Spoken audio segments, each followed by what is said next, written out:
എല്ലാവർക്കും സലു കിച്ചണിലേക്ക് സ്വാഗതം. അപ്പം ഞാൻ കുറച്ച് ചെറുപയറും കടലയൊക്കെ ഒന്ന് മുളപ്പിക്കാനായിട്ട് പോവാണ്.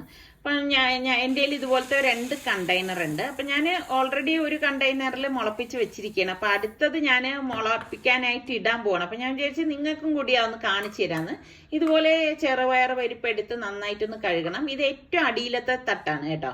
അപ്പൊ അതിലേക്ക് നമുക്ക് കുറച്ച് വെള്ളം ഇതുപോലെ ഒന്ന് ഒഴിച്ചു കൊടുക്കണം. ഒഴിച്ചു കൊടുത്ത ശേഷം ഏകദേശം 3/4 ഭാഗത്തോളം വെള്ളം ഞാൻ ഒഴിച്ചിട്ടുണ്ട്. അടുത്ത തട്ട് ഇതുപോലത്തെ ഈ നോബ് ഉണ്ടല്ലോ, ഈ നോബിനെ ചുറ്റും നമ്മൾ ഇടാൻ പാടില്ല. ഇതുപോലെ ഒന്ന് വെച്ചു കൊടുക്കണം. വെച്ചു കൊടുത്ത ശേഷം നമുക്ക് ഇപ്പൊ കടലയാണോ ചെറുപയറാണോ എന്താണെന്ന് വെച്ചാൽ കഴുകിയിട്ട് നമുക്ക് ഇതിലേക്ക് ഇട്ട് കൊടുക്കണം. അപ്പൊ ഞാനിപ്പോ ചെറുപയറാണ് ഈ ഒരു ലെയറിൽ വെച്ചു കൊടുക്കുന്നത്. ഇതിലേക്ക് ഇട്ട് കൊടുത്ത ശേഷം നമ്മൾ ഈ നോബ് കണ്ടോ, ഈ നോബിന് ചുറ്റിനും വരാതെ ഒന്ന് ലെവൽ ചെയ്ത് കൊടുക്കണം കേട്ടോ. അതിന്റെ ചുറ്റിനും അത് ഒഴിവാക്കിയിട്ട് വേണം നമ്മൾ ഇതുപോലെ ചെയ്തു കൊടുക്കാനുള്ളത്. ഇതിലേക്ക് ഇനി നമ്മൾ കുറച്ച് വെള്ളം ഒഴിക്കും. അതായത് ആ പയറ് നെകക്കെയുള്ള വെള്ളം ഒഴിച്ചു കൊടുത്തിട്ടാണ് അടുത്ത തട്ട് നമ്മൾ ഇതുപോലെ ഓപ്പോസിറ്റ് ഡയറക്ഷനിൽ വെച്ചു കൊടുക്കുന്നത്. അടുത്ത് ഞാൻ കടല കഴുകി എടുത്തിട്ടുണ്ട്. അപ്പൊ കടലയും ഇതുപോലെ ഇട്ട് കൊടുക്കും. അപ്പം ഈ ചെറുപയറും കടലയും ഒന്നും ഓവറായിട്ട് എടുത്ത് കളയരുതേ, കണക്കിന് മാത്രമേ എടുത്തിട്ട് വെക്കാവൂ, അല്ലെങ്കിൽ മുള വരുമ്പം ബുദ്ധിമുട്ട് വരും. പിന്നെ അടുത്ത തട്ട് വെക്കുമ്പം വീണ്ടും ഓപ്പോസിറ്റ് ഡയറക്ഷനിൽ വേണം ഈ നോബ് വരാനായിട്ടുള്ളത്. അപ്പൊ ഈ കടലയും നമ്മൾ വെള്ളം ഒഴിച്ച് വേണം വെക്കാനുള്ളത്. അപ്പൊ ഇതുപോലെ വെച്ചു കൊടുക്കണം. എന്നിട്ട് ഞാൻ വൻപയർ ഒന്ന് കഴുകി എടുത്തിട്ടുണ്ട്. അപ്പൊ അതും ഈ തട്ടിലേക്ക് വെച്ചു കൊടുക്കാണ്. അപ്പം ഇത്രയും മാത്രം മതിയാകും. ഇതിലേക്ക് നമുക്ക് വെള്ളം ഒഴിച്ചിട്ട് വേണം ഇതുപോലെ ഒന്ന് കവർ ചെയ്ത് കൊടുക്കാനുള്ളത്. അപ്പൊ ഞാൻ ഇതുപോലെ ഒന്ന് അടച്ച ശേഷം ഇനി നമ്മളിത് നന്നായിട്ടൊന്ന് കവർ ചെയ്തിട്ട് നല്ലൊരു ഡാർക്ക് റൂമിൽ വെക്കണം. ഞാനിപ്പോ ഒരു ഗ്രേ കളർ ടവലാണ് ഉപയോഗിച്ചതൊന്ന് കവർ ചെയ്യുന്നത്. നന്നായിട്ട് കട്ടിയുള്ള ടവലാണ് കേട്ടോ. മൂടി മാറ്റി വെക്കണം, അല്ലെങ്കിൽ നല്ല ഇരുട്ട് മുറിയിലേക്കോ ഇരുട്ട് ഡ്രോയിലോട്ടോ മാറ്റിയാൽ മതി. പിന്നെ 48 മണിക്കൂറിന് ശേഷമാണ് നമ്മളിത് ഓപ്പൺ ചെയ്ത് എടുക്കണത്. അപ്പൊ ഇത് ഞാൻ ഓൾറെഡി ഞാൻ പറഞ്ഞില്ലേ കിളിപ്പിക്കാൻ വെച്ചിട്ടുണ്ടായിരുന്നെന്ന്, അതാണ് കേട്ടോ. നല്ലതുപോലെ 48 മണിക്കൂർ കഴിഞ്ഞ് കഴിയുമ്പോൾ നല്ലതുപോലെ കിളിച്ച് വരും കണ്ടോ, ഈ ഒരു പരുവത്തിൽ വരും. അപ്പൊ നമ്മള് ഇതുപോലെ ഒരുപാട് കുത്തി നിറച്ച് വെക്കണ്ട കേട്ടോ. പക്ഷെ കടലയില് അത്രത്തോളം മുള വന്നിട്ടില്ല കണ്ടോ. കടല കുറച്ച് ടൈം എടുക്കുന്നുണ്ട് മുള വരാനായിട്ട്. അപ്പൊ ചെറുപയറ് കണ്ടോ, ഞാൻ ആദ്യത്തെ ഇട്ടപ്പോൾ കുറച്ച് അധികമായിപ്പോയി. ഇങ്ങനെ ഒരുപാട് കൂട്ടിയിടണ്ട കേട്ടോ. നമുക്ക് ഞാൻ ആ വൻപയർ ഇട്ടില്ലേ, ആ ഒരു ക്വാണ്ടിറ്റി മാത്രം ഇട്ടാൽ മതി. അപ്പൊ ഇത് വെച്ചിട്ടുള്ള റെസിപ്പിയാണ് ഇന്ന് നമ്മൾ തയ്യാറാക്കുന്നത്. അപ്പൊ ഞാനൊരു പാത്രത്തിലേക്ക് കുറച്ചധികം വെള്ളം എടുത്തിട്ട് പാകത്തിനുള്ള ഉപ്പും 1 ടീസ്പൂണോളം ഓയിലും കൂടി ഒഴിച്ചു കൊടുക്കാണ്. എന്നിട്ട് ഞാനിവിടെ 500 ഗ്രാമിന്റെ പാസ്ത എടുത്തിട്ടുണ്ട്. അപ്പൊ അത് മക്രോണി അത് ഇതിലേക്ക് ഇട്ടിട്ട് ഒന്ന് ഇളക്കി കൊടുക്കണം. ഇട്ടപടി തന്നെ ഇളക്കി കൊടുക്കണം, അല്ലെങ്കിൽ എന്താന്ന് വെച്ചാൽ ഇതിന്റെ അടിയിൽ ഒട്ടിപ്പിടിക്കാനുള്ള ചാൻസ് കൂടുതലാണ്. അപ്പൊ ഒരു 8-10 മിനിറ്റിനുള്ളിൽ തന്നെ നമ്മളുടെ മക്രോണി വെന്ത് കിട്ടും. ഈ സമയത്ത് നമുക്കിത് ഡ്രെയിൻ ചെയ്ത് കൊടുക്കണം. ഡ്രെയിൻ ചെയ്ത ശേഷം നല്ല തണുത്ത വെള്ളം ഒഴിച്ച് ഇതൊന്ന് വാഷ് ചെയ്തെടുക്കണം. അങ്ങനെ ചെയ്തില്ലെങ്കിൽ എന്തെന്ന് വെച്ചാൽ ഇത് കട്ട പിടിക്കാൻ സാധ്യത കൂടുതലാണ്. ഇതിനുള്ളിൽ സ്റ്റാർച്ച് ഉണ്ടല്ലോ, അപ്പൊ അത് പോവുകയും ചെയ്യും. നല്ലതുപോലെ ഒന്ന് വാഷ് ചെയ്ത് എടുത്താൽ മതി. ഈ ഒരു പരുവത്തിൽ നമ്മൾ ഒന്ന് കഴുകിയെടുക്കണം. അപ്പൊ ഇത്രയേ ഉള്ളൂ ഇതിന്റെ സംഭവം. ഇനി ഇത് റെഡിയാക്കാൻ വേണ്ടിയിട്ട് പാനിലേക്ക് ഞാനിവിടെ ഒരു 3 ടേബിൾ സ്പൂണോളം ഓയിൽ ഒഴിച്ച ശേഷം 1 ഉണ്ട വെളുത്തുള്ളി ഒന്ന് ചെറുതായിട്ട് അരിഞ്ഞെടുത്തതും 3 പച്ചമുളക് വട്ടത്തിൽ അരിഞ്ഞതും കൂടി ഇതിലേക്ക് ഇട്ടിട്ട് ഒന്ന് മൂപ്പിച്ചു കൊടുക്കാം.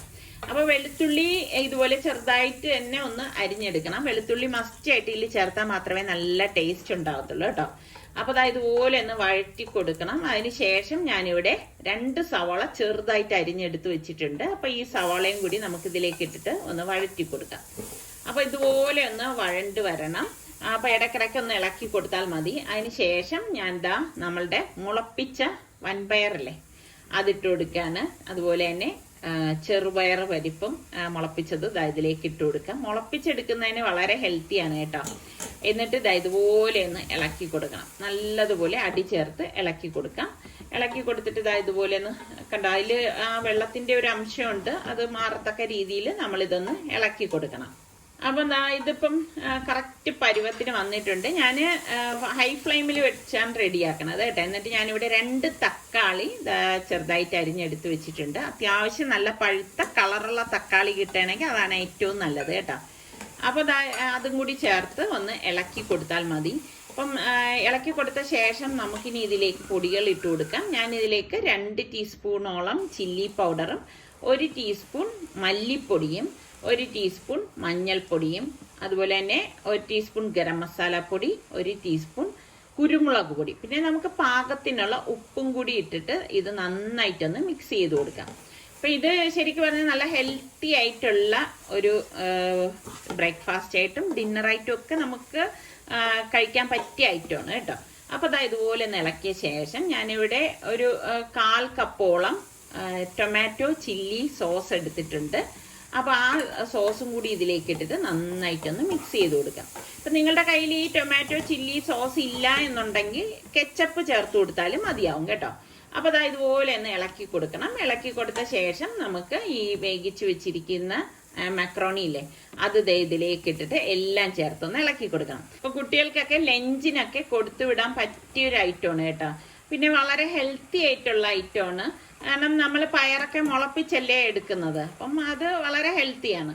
അപ്പം സാലഡ് വേണമെങ്കിൽ സാലഡിൽ നമുക്ക് ഈ മുളപ്പിച്ച പയറൊക്കെ ചേർത്ത് അവർക്ക് കൊടുക്കാവുന്നതാണ്. എന്നിട്ട് ഇതാ ഇതുപോലെ നല്ലതുപോലെ ഒന്ന് മിക്സ് ചെയ്തെടുക്കണം. അപ്പം ഇതെല്ലാം മിക്സ് ആവത്തക്ക രീതിയിൽ നമ്മൾ ഇളക്കി കൊടുത്താൽ മതി. അപ്പം ഇത് കഴിക്കുമ്പം ഒട്ടും നമുക്ക് ആ മുളപ്പിച്ച പയറിന് എന്നും ടേസ്റ്റ് കിട്ടത്തില്ല. അപ്പം അതുകൊണ്ട് തന്നെ കുട്ടികൾക്ക് അത് ഉള്ളിലേക്ക് ചെല്ലുകയും ചെയ്യും, അവർ ഇഷ്ടത്തോടെ അത് കഴിക്കുകയും ചെയ്യും അല്ലേ.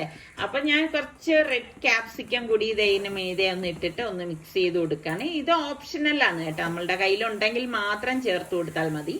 അപ്പോൾ ഇതാ ഇളക്കി നല്ലതുപോലെ ഒന്ന് യോജിപ്പിച്ചെടുക്കാം. അപ്പം ചൂടോടുകൂടി ഇത് കഴിക്കാനാണ് ടേസ്റ്റ് കൂടുതൽ കേട്ടോ. അപ്പം ഞാനിത് ചൂടോടുകൂടി തന്നെ ഒന്ന് വിളമ്പാനായിട്ട് പോവാണ്. അപ്പം ഇത് ട്രൈ ചെയ്യാത്തവർ നിങ്ങളൊന്ന് ട്രൈ ചെയ്ത് നോക്കണം. കുട്ടികൾക്കൊക്കെ എന്തായാലും ഇഷ്ടപ്പെടും. കുട്ടികൾക്കായാലും വലിയവർക്കായാലും വളരെ ഹെൽത്തി ആയിട്ടുള്ള ഒരു ഐറ്റം തന്നെയാണ് ഈ മുളപ്പിച്ച പയറെന്നൊക്കെ പറയുന്നത്. ഇതിപ്പോൾ ഈ ഒരു കണ്ടെയ്നർ ഇല്ലെങ്കിലും നമുക്ക് ഇതൊക്കെ മുളപ്പിച്ചെടുക്കാം കേട്ടോ. അപ്പം ഞാൻ കുറച്ച് റെഡ് ക്യാപ്സിക്കോ മല്ലിയിലയും വെച്ച് ഇതൊന്ന് ഗാർണിഷ് ചെയ്തെടുക്കുകയാണ്. അപ്പം അടുത്ത ഐറ്റം ഉണ്ടാക്കാൻ വേണ്ടിയിട്ട് ഞാൻ കുറച്ച് വെള്ളം അടുപ്പിലേക്ക് വെച്ചിട്ടുണ്ട്. എന്നിട്ട് ഞാൻ ഒരു സ്റ്റെയിനർ വെച്ചിട്ട് അതിലേക്ക് ബ്രൊക്കോളിയും അതുപോലെ തന്നെ ബീൻസും ക്യാരറ്റും ബീൻസും ഇതുപോലെ കട്ട് ചെയ്തെടുത്താണ് കേട്ടോ. ബ്രൊക്കോളി നല്ലൊരു വെജിറ്റബിൾ ആണ്. അപ്പോൾ ഇതൊക്കെ വളരെ ഹെൽത്തി ആയിട്ടുള്ള വെജിറ്റബിൾസ് തന്നെയാണ്. അപ്പം ഇതിപ്പോൾ കുട്ടികൾക്കൊക്കെ ഇഷ്ടപ്പെടുന്ന ഒരു രീതിയിൽ ഞാൻ തയ്യാറാക്കുന്നതേ ഉള്ളൂ. എന്നിട്ട് നമുക്ക് ഇതൊന്ന് സ്റ്റീം ചെയ്തെടുക്കണം.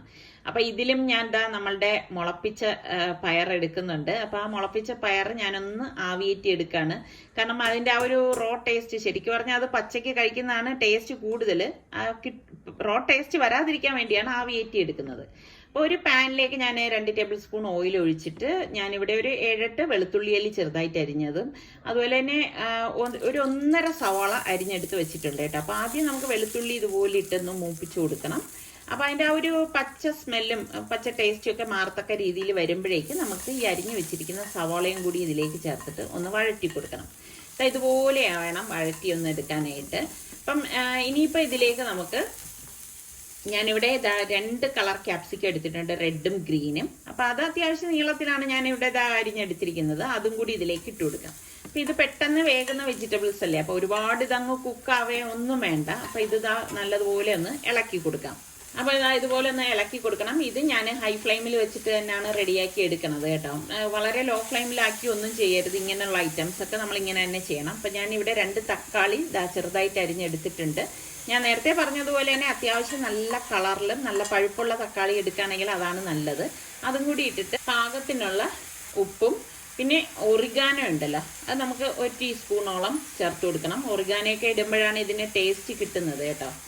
അപ്പോൾ ഇത് ചേർത്തിട്ട് നല്ലതുപോലെ ഒന്ന് ഇളക്കി മിക്സ് ചെയ്ത് കൊടുക്കാം. അപ്പം ഒറിഗാനോയൊക്കെ നമ്മൾ ഇതുപോലെ ഒരു കുപ്പിയൊക്കെ വാങ്ങിച്ച് വെച്ച് കഴിഞ്ഞാൽ നമുക്ക് ഇങ്ങനെയൊക്കെ ഉള്ള റെസിപ്പിയൊക്കെ ഉണ്ടാക്കുമ്പം നമുക്ക് യൂസ് ചെയ്യാം. അപ്പം ഞാൻ ഇത് ഇളക്കിയ ശേഷം നമ്മളുടെ സ്റ്റീം ചെയ്തെടുത്ത ബ്രൊക്കോളിയും ബീൻസും ക്യാരറ്റ് ചെറുപയറൊക്കെ ഇല്ലേ, അത് ഇതിലേക്ക് ഇട്ട് കൊടുക്കാണ്. അപ്പോൾ ഒരുപാട് നേരം ഒന്നും സ്റ്റീം കയറ്റേണ്ട, ജസ്റ്റ് ഒന്ന് അതൊന്ന് ആവിയേറ്റിയാൽ മാത്രം മതി. എന്നിട്ട് ഇതുപോലെ ഒന്ന് ഇളക്കി മിക്സ് ചെയ്ത് കൊടുക്കും. അപ്പം ഇങ്ങനെയൊക്കെ കുട്ടികൾക്ക് കഴിക്കാനായിട്ട് ഭയങ്കര ഒരു മടിയായിരിക്കും വെജിറ്റബിൾസ് ഈ ഒരു രീതിയിൽ നമ്മൾ കൊടുക്കുകയാണെങ്കിൽ. അപ്പോൾ അവർ കഴിക്കണ ഒരു രീതിയിൽ ആക്കി കൊടുക്കാമെന്ന് വിചാരിച്ചിട്ടാണ് ഞാനിതിപ്പം റെഡിയാക്കി എടുക്കുന്നത്. അപ്പം ഞാൻ ഗ്യാസ് ഓഫ് ചെയ്ത് മാറ്റാണ്. മറ്റൊരു ബൗൾ എടുത്തിട്ട് ഞാൻ ഇതിലേക്ക് 3 മുട്ടയൊന്ന് പൊട്ടിച്ചൊഴിച്ചു കൊടുക്കുകയാണ്. അപ്പം കഴിക്കുന്നവരാണെങ്കിൽ ഇപ്പം ഞാൻ ചെയ്ത ആ ഒരു പ്രോസസ്സ് അത്രയും മാത്രം ചെയ്തിട്ട് കുട്ടികൾക്ക് കഴിക്കാൻ കൊടുക്കുക വളരെ ഹെൽത്തിയാണ് കേട്ടോ. എന്നിട്ട് ഈ മുട്ടയിലേക്ക് പാകത്തിനുള്ള ഉപ്പും ചേർത്ത് നമുക്കൊന്ന് മിക്സ് ചെയ്ത് കൊടുക്കാം. ഇനി ഇതിലേക്ക് ഞാനിവിടെ 5 ടീസ്പൂണോളം ഒലിവ് ഓയിലാണ് ഒഴിച്ചു കൊടുക്കുന്നത്. ഒലിവ് ഓയിലാണ് ഇതിൽ ഏറ്റവും നല്ലത് കേട്ടോ. അപ്പം മറ്റു ഓയിൽ ഒഴിക്കുന്നതിനേക്കാളും വെളിച്ചെണ്ണ നിങ്ങൾ ഉപയോഗിക്കുകയും ചെയ്യരുത്, എങ്കിൽ പിന്നെ ഇതിൻ്റെയൊക്കെ ടേസ്റ്റ് മാറും. എന്നിട്ട് ഇതാ ഒന്ന് ബീറ്റ് ചെയ്ത് കൊടുക്കുകയാണ്. ശേഷം ഞാനിവിടെ 1/2 കപ്പോളം തൈര് എടുത്തിട്ടുണ്ട്. നല്ല കട്ടിയുള്ള തൈര്, അധികം പുളിപ്പില്ലാത്ത തൈരാണ് ഞാൻ ഇതിലേക്ക് ചേർത്ത് കൊടുക്കുന്നത്. എന്നിട്ട് നന്നായിട്ടൊന്ന് മിക്സ് ചെയ്ത് കൊടുക്കാം. അപ്പോൾ അതാ ഇതുപോലെ കട്ടയില്ലാതെ ഒന്ന് മിക്സ് ചെയ്ത ശേഷം ഞാൻ വീണ്ടും 1/2 കപ്പോളം മൈദാമാവാണ് എടുത്തിരിക്കുന്നത്. മൈദാമാവും ചേർത്ത് ഇതൊന്ന് ഇളക്കിയെടുക്കണം. ഒരു കേക്കിന്റെ ബാറ്റർ രൂപമാണ് ഞാനിപ്പം റെഡിയാക്കി എടുക്കണത് കേട്ടോ. നന്നായിട്ട് ഇത് കട്ടയില്ലാതെ ഇളക്കിയെടുക്കണം, അത്രയേ ഉള്ളൂ. പിന്നെ ഞാൻ ഇതിലേക്ക് ഒരു 1/4 കപ്പോളം പാൽ എടുത്തിട്ടുണ്ട്. അപ്പോൾ പാൽ ഇതിലേക്ക് കുറേശ്ശെ ഒഴിച്ചൊഴിച്ച് ഇതൊന്ന് ലൂസാക്കി എടുക്കണം. അല്ലെങ്കിൽ എന്താണെന്ന് വെച്ചാൽ വല്ലാതെ ഒരു തിക്കായിരിക്കും, ഭയങ്കര കട്ടിയായിരിക്കും. അങ്ങനെ കട്ടി വന്നു കഴിഞ്ഞാലും അത്ര ശരിയാവത്തില്ല. അപ്പോൾ പാലിതാ ഫുള്ളായിട്ട് ഞാൻ ഇതിലേക്ക് ഒഴിച്ചിട്ടുണ്ട്. ഒഴിച്ചതാ ഇതുപോലെ ഒന്ന് മിക്സ് ചെയ്ത് കൊടുത്ത ശേഷം ഞാൻ ഇതിലേക്ക് മിന്റ് ലീഫ് ഉണ്ടല്ലോ, അത് ഇതുപോലെ 1 ടീസ്പൂണും ഒറിഗാനോ 1 ടീസ്പൂൺ ഇട്ട് കൊടുക്കാണ്. ഇപ്പം നമ്മളുടെ കയ്യിൽ ഇത് ഞാൻ നേരത്തെ പറഞ്ഞതുപോലെ ഇങ്ങനെയുള്ളതൊക്കെ വാങ്ങിച്ചു വെച്ചാൽ ഇതുപോലെയുള്ള റെസിപ്പിയൊക്കെ ഉണ്ടാക്കുമ്പോൾ നമുക്ക് എളുപ്പമായിരിക്കും. പാഴ്സ്ലി ലീഫ് അത് 1 ടീസ്പൂൺ, പിന്നെ തരിതരിപ്പായിട്ട് പൊടിച്ച മുളക് 1 ടീസ്പൂണും കൂടി ചേർത്ത് നന്നായിട്ടൊന്ന് മിക്സ് ചെയ്ത് കൊടുക്കണം. അപ്പം ഇങ്ങനെയൊക്കെയുള്ള ഐറ്റത്തിന് നമ്മൾ ഇതുപോലെയുള്ളതൊക്കെ ചേർത്താൽ മാത്രമേ ടേസ്റ്റ് ഉണ്ടാകത്തുള്ളൂ. പിന്നെ 1 ടേബിൾ സ്പൂണോളം ബട്ടറും കൂടി ഞാൻ ഇതിലേക്ക് ഇട്ട് കൊടുക്കുകയാണ്. ഞാനിപ്പോൾ മെൽറ്റ് ചെയ്യിച്ചിട്ടൊന്നുമില്ല, ഡയറക്റ്റ് അങ്ങ് ഇട്ട് കൊടുക്കുകയാണ്. കാരണം ഇനിയിപ്പോൾ ഇത് ഓവനിൽ വെച്ചാണ് റെഡിയാക്കണത്, അതുകൊണ്ടാണ് ഞാൻ പിന്നെ മെൽറ്റ് ചെയ്യിക്കാൻ നിൽക്കാത്തത്. അപ്പോൾ അതാ ഇതുപോലെ മിക്സ് ചെയ്തെടുക്കണം, അത്രയേ ഉള്ളൂ. എന്നിട്ട് നമുക്ക് ഈ ബേക്ക് ചെയ്യേണ്ട പാൻ ഉണ്ടല്ലോ, അതിലേക്ക് ഓയിൽ ഒഴിച്ചിട്ട് ഒന്ന് ബ്രഷ് ചെയ്ത് കൊടുക്കണം. അപ്പം ഈ ഒരു ട്രേ ഞാൻ അന്ന് ഐക്യെന്ന് വാങ്ങിയതാണ് കേട്ടോ. എനിക്ക് ഭയങ്കര ഇഷ്ടത്തോടു കൂടി ഞാൻ വാങ്ങിക്കണം എന്ന് വിചാരിച്ച് പലപ്പോഴും ഇങ്ങനെ കൈ വെച്ചിട്ട് അതിങ്ങനെ ഇപ്പൊ വേണ്ട, വെയിറ്റ് അല്ലേ ഇങ്ങനെ മാറ്റി മാറ്റി വെച്ച് ഒത്തിരി നാളിന് ശേഷം ആ ആഗ്രഹം സബലീകരിച്ചതാണ് ഈ ഒരു പാൻ എന്ന് പറയുന്നത്. അപ്പൊ നമ്മുടെ വെജിറ്റബിൾസ് ഇതാ ഞാൻ ഇതിലേക്ക് ഫുള്ളായിട്ട് ഇതാ ഇങ്ങനെ ഇട്ട് കൊടുക്കുകയാണ്. ഇട്ട് കൊടുത്ത ശേഷം ഇനിയിപ്പോൾ നമ്മളിതാ ഈ മൈദയുടെ കൂട്ടുണ്ടല്ലോ അത് ഇതിലേക്ക് ഒഴിച്ചു കൊടുക്കുകയാണ്. അപ്പം പലർക്കും തോന്നും മൈദ ചേർന്ന് ബട്ടറൊക്കെ ചേരുമ്പോഴേക്കും ഇത് ഹെൽത്തി ആണോ എന്നൊക്കെ ഇനിയിപ്പം ചോദ്യങ്ങൾ ഉണ്ടാവും. അപ്പം ഇത് ഓപ്ഷണലാണ്, ഞാൻ നേരത്തെ പറഞ്ഞതുപോലെ നിങ്ങൾക്ക് വേണമെങ്കിൽ അത് അവോയ്ഡ് ചെയ്യാം.